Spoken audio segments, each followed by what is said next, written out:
जय शिव शंकर। प्रिय भक्तों, आपका हमारे चैनल में हार्दिक स्वागत है। आज 5 सितंबर है और दिन शुक्रवार का है और आज शुक्र प्रदोष व्रत है। आज हम सब सुनेंगे शुक्र प्रदोष व्रत की पावन कथा। हिंदू धर्म में प्रदोष व्रत का विशेष महत्व है। कहा जाता है कि जो भी भक्त प्रदोष के दिन भगवान भोलेनाथ का पूजन और व्रत करते हैं, उनके जीवन से सभी दुख, दरिद्रता और रोग समाप्त हो जाते हैं। भगवान शिव शंकर स्वयं प्रसन्न होकर अपने भक्तों को सुख, समृद्धि और आरोग्य का आशीर्वाद देते हैं। आप सब भगवान भोलेनाथ का ध्यान करते हुए इस कथा को सुने। पुराने समय की बात है। एक नगर में 3 मित्र रहते थे जिनमें बहुत ही गहरी दोस्ती थी।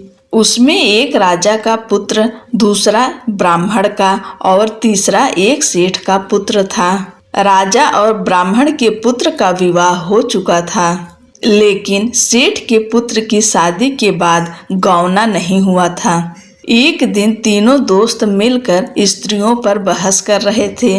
ब्राह्मण पुत्र ने स्त्रियों की प्रशंसा करते हुए कहा, नारीहीन घर भूतों का डेरा होता है। सेठ पुत्र ने यह कहानी सुनते ही अपनी पत्नी को घर लाने की ठान ली। फिर सेठ पुत्र अपने घर गया और अपने फैसले को अपने माता पिता को बताया। माता पिता ने अपने बेटे से कहा कि इस समय शुक्र देवता डूबे हुए हैं। ऐसे में इस दौरान बहू बेटियों को उनके घर से विदा कर लाना शुभ नहीं होता।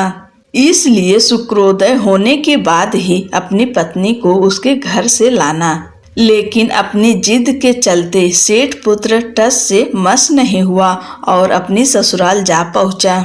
उसकी इच्छा सास ससुर को मालूम हुई। सास ससुर ने उसे समझाने की कोशिश की, लेकिन वह नहीं माना। इसलिए उन्हें अपनी कन्या को उसके साथ विदा करना पड़ा।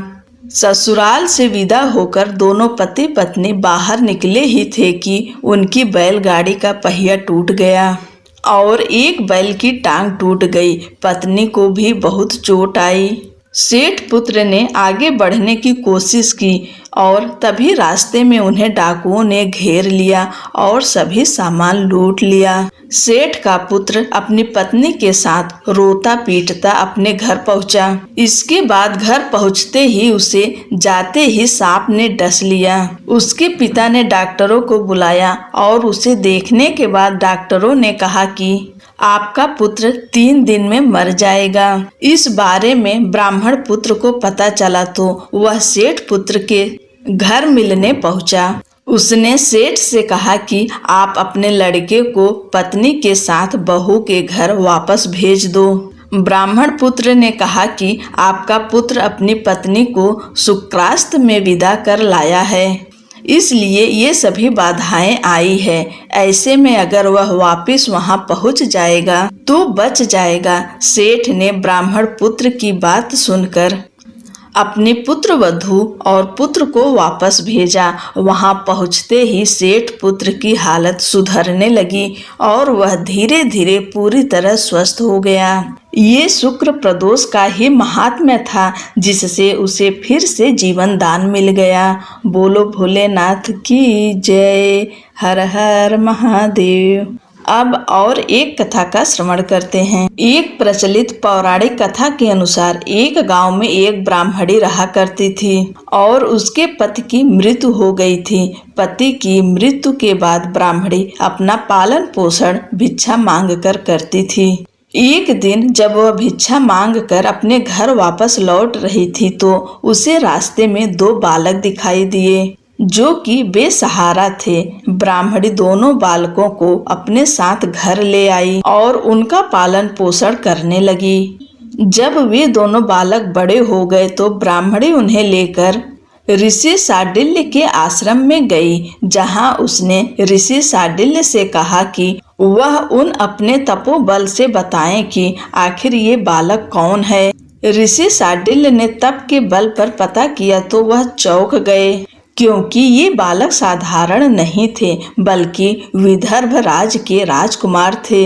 गंधर्व नरेश के आक्रमण से इनके पिता का राजपाट छीना गया था और बालक दर दर भटक रहे थे। इसके बाद ब्राह्मणी ने ऋषि से कहा कि कोई ऐसा उपाय बताएं जिससे इन बालकों को अपने पिता और राज्य दोनों मिल जाए। तब ऋषि शांडिल्य ने उन्हें प्रदोष व्रत रखने की सलाह दी। बालकों समेत उस ब्राह्मणी ने विधि विधान से प्रत्येक माह का प्रदोष व्रत किया, जिसके प्रभाव से एक दिन बड़े राजकुमार की मुलाकात अंशुमति से हुई।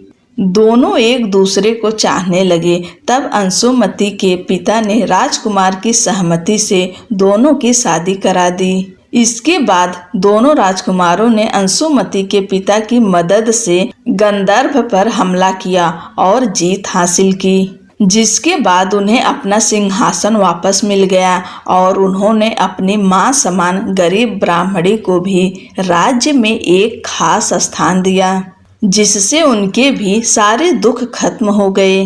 राजपाट वापस मिलने का कारण प्रदोष व्रत था, जिससे उन्हें संपत्ति मिली और जीवन में खुशहाली आई। इस प्रकार से जो भी शुक्र प्रदोष व्रत रखता है और कथा का पाठ करता है, उसके दुख दूर होते हैं, जीवन खुशहाल होता है, सुख एवं सौभाग्य बढ़ता है। भगवान भोलेनाथ और माँ पार्वती अपनी कृपा, अपना आशीर्वाद आप सभी के ऊपर सदैव बनाए रखें। हर हर महादेव।